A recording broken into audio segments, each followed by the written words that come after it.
want to have a little fun with Mark chapter 1, verses 37 to 38, where it reads, "And when they found him, they exclaimed, 'Everyone is looking for you.' Jesus replied, 'Let's go somewhere else to the nearby villages so I can preach there also. That is why I have come.'" Well, how do you define success? According to the dictionary, success is meeting or achieving a desired outcome. In other words, success is measured by our achievements or accomplishments or talents. This oftentimes translates to money or fame or power. But what about God? How does God define success? You see, God defines success as fulfilling His will and divine purpose in our lives. Based on this definition, Jesus was the most successful person to ever live, being the only one to have perfectly fulfilled God's will. So how exactly did Jesus live? Well, 2 points. First, Jesus put the Heavenly Father first. Second, Jesus never lost sight of God's mission. Let's look at those verses again.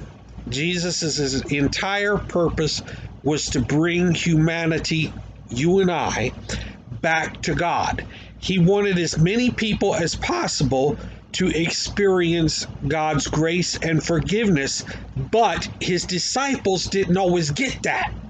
In Mark, we read that Jesus spent time with God, putting God first, and that's what was happening here. The disciples began to worry when Jesus returned.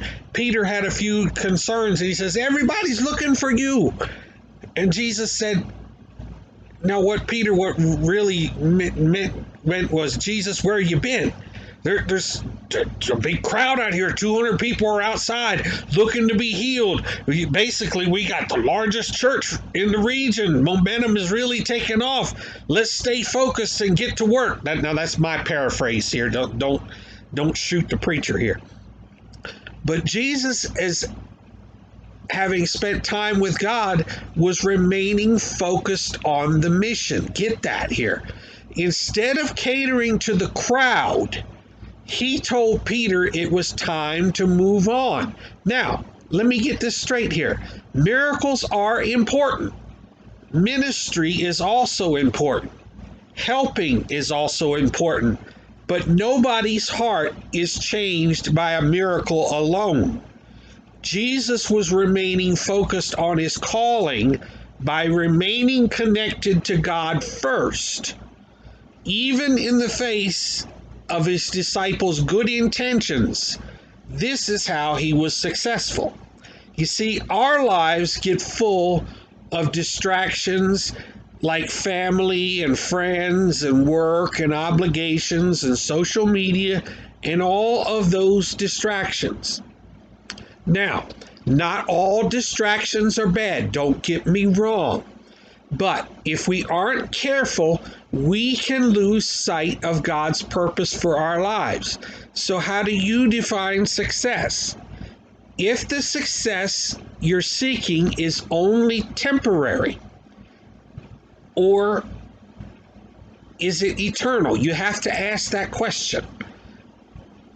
Is it something that's going to last forever? That's where your real focus should be. That's where your mind should be focused. I pray that each of you would be focused on the eternal things.